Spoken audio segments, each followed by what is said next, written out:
I've been looking forward to this lesson for so long, because now I will teach you a method of making chords so much easier to play by ear. It's simply 2 questions that you can ask to narrow down the options by quite a lot. And I will explain exactly what those 2 questions are, but first we're gonna talk briefly about the feeling of each of the 6 chords. So starting out, we have 1. In our key, 1 is D major, but keep in mind, no matter what key we play, 1 will always create the same feel. And that is a very safe feel, a very strong resolution feel, and what I like to call the home feel. Without 1, what are we, right? It's such a nice resolution sound. Now if we go to 5, to me 5 has a very energetic sound that wants to get resolved. And usually it feels very nice for 5 to go home to 1. But of course it can also go to the minor home, creating a different type of resolution, a more minor sounding home feel, which is the character of the 6th chord. Now 6 and 1 have a very similar role. 1 is the home of the major sound, 6 is the home of the minor sound. And if we play within the minor key,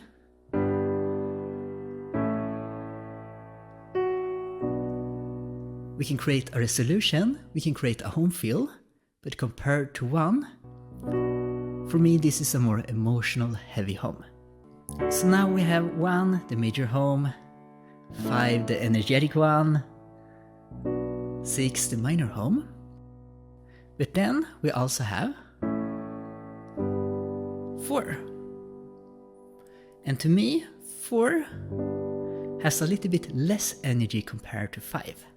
If we play 4 and then go to 1, we get the home feel, but it's not as strong compared to when we're playing from 5. This is from 5. 5 is screaming, I want to go somewhere, I really want to be resolved. Nice, right? 4 still wants to go somewhere, but it's a little bit more chill, a little bit more, I guess, down to earth, you can say. Now, depending on how you play it, to me 4 can create a more bittersweet sound almost, even though the chord is major. In context, it can sound absolutely beautiful. Just going back and forth, 4, 1, such a nice sound. And if we go from 4 to 5, do you feel the rise in energy here? The tension is a little bit more stronger, and 5 really wants to go somewhere. It's not as chill as 4. And that, I think, is the best way to kind of differentiate these 2. Now, the 4 chords we've been playing so far, 1, 5, 6, 4, are very common in so many different types of music. Different combinations of these ones you will find a lot. So this can be nice to just play around with a bit, get used to the sound and how they feel in different combinations. But of course, we have 2 minor chords that we can't forget about. We have number 3. And this is actually my favorite chord. And this might be one of the most nerdy things I've said, but I actually have a favorite chord.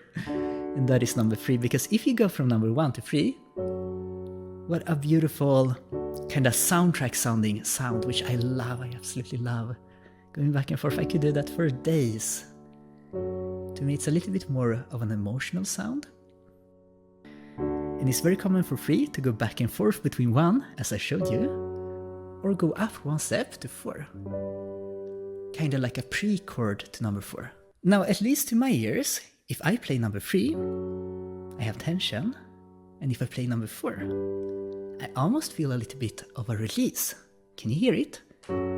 Tension, release. Now, if I play number 3 and go to number 5 instead, do you hear how the release is a lot less strong here? This is very interesting. I believe that number 3 generally have more energy generally have a stronger feeling of wanting to go somewhere compared to 4. And therefore, since this feeling and tension is a little bit less strong on 4, we will feel a little bit of a releasing feel here. And now listening to these tension moments, these release moments, how much energy each chord have, is a very, very great way of getting used to the sound. Now we only have one final one, which is number 2. Now playing music from number 2, I think can sound beautiful. In our case, number 2 is E minor. And if I play the chord with my left hand, I'm just gonna improvise a melody above it.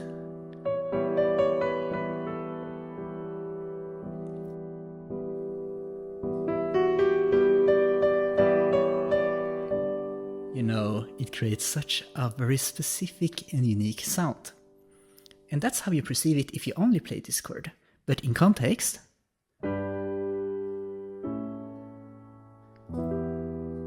I kind of perceive number 2 as a more mysterious feel. To me, it almost sounds like we are asking a question when we play it. If we play number 6, and then maybe number 3, and now number 2. To me, this is a question. It might feel a little bit different for you, but nonetheless, the feeling this creates, no matter what it is for you, is very unique from the others. And now we've introduced the 6 chords, and now I will show you something that I think is absolutely amazing. Now, when you hear a chord progression, you can ask 2 questions to narrow down the options to either 1 or 2 different ones, depending on the context. And you can imagine being able to just ask 2 questions, and then either knowing the chords or just having 2 options. That's absolutely awesome, right? So I will make the screen completely black, and we will practice this as we would in real life. So now you will hear a chord progression.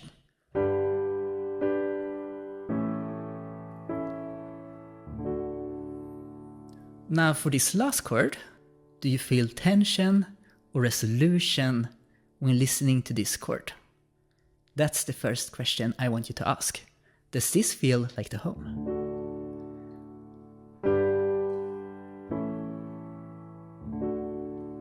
To my ears, this has a very strong home feel.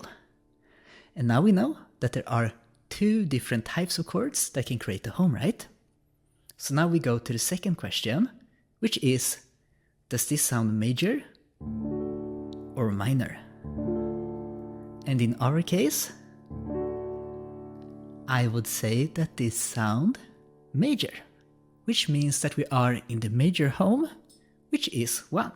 And just like that, we know the chord.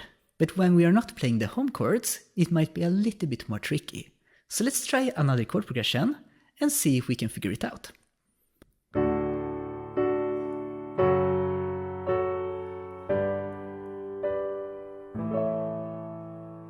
Alright, now we ended on a chord here, and we will start with asking the first question. Do you feel a strong home feel, or is there more tension to this chord?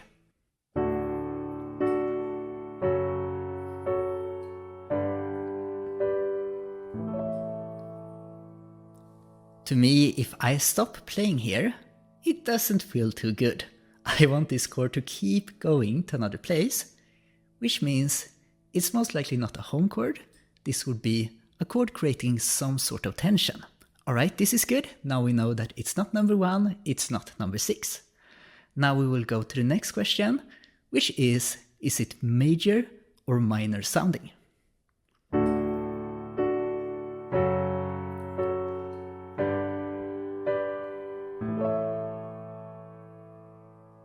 Alright, do we feel a major sound or a minor sound?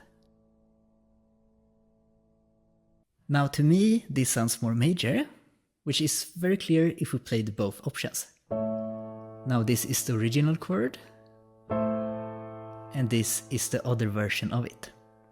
Comparing the two, I would say the original chord sounds a lot more major.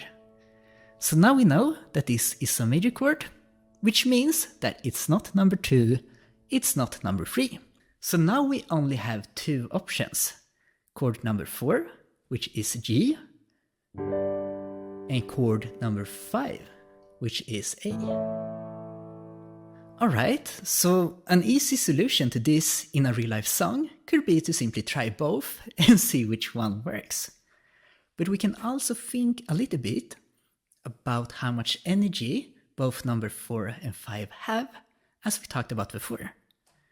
4 is a little bit more chill, almost can create a little bit more of a releasing feel depending on what chord we play before it. While number 5 has a lot more energy, really want to be resolved and go somewhere. Now if we listen to the chord progression here,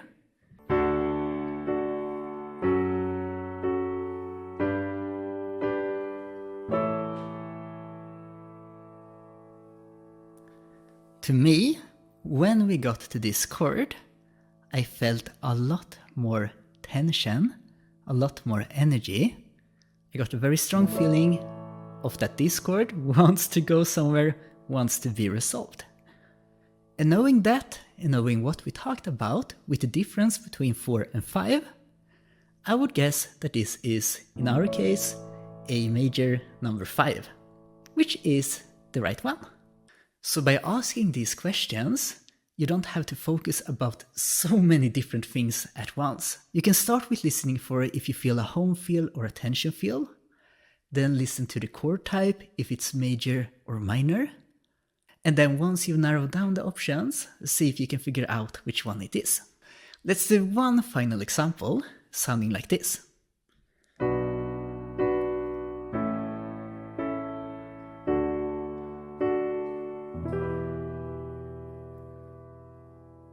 Alright, so now we will listen to it one more time, then we will ask the questions.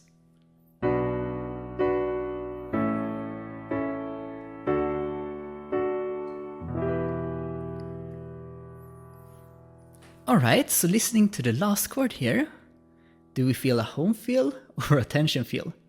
To me, I'm not happy at the moment. I want this chord to go somewhere, so this is most likely a tension chord. If we listen to the sound of the chord, to me, this is a minor chord. It doesn't have this uplifting, more major sound. It has a more minor character to it. So now we know that it's either number 2 or number 3. And it can be good to know that number 3 and 5 are usually the ones creating a little bit more energy, and number 2 and number 4 usually are the ones that are a little bit more chill.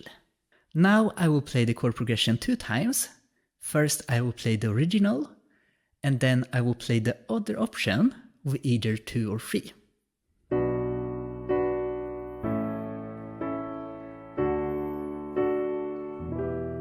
So this is the original. Now I will play what the other minor chord, 2 or 3, sounds like.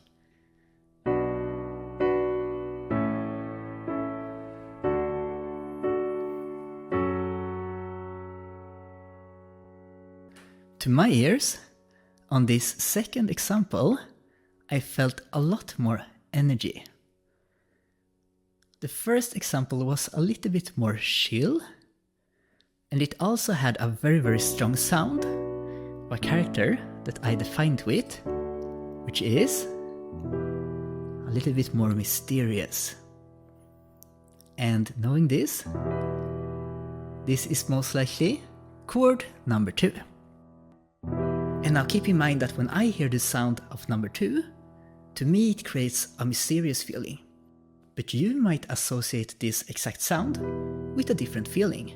Make sure to listen to the tension, the forward momentum each number creates for you. Most of them we will perceive them pretty much the same, one creating a resolution home feel, but when it comes to more details, like what is the feeling of number 2, it might be a little bit different for you. So keep in mind that sometimes it's better to listen to what you hear, what you feel, rather than what I say each one of these numbers is. The most important thing is that you use the concept I showed you to be able to progressively learn the sound and the feeling of each chord. With that, I hope you have so much fun playing around with hearing different chords, and I hope these 2 wonderful questions really will make being able to play chords a lot easier for you. With that said, I will see you in the next lesson. Until then, stay awesome.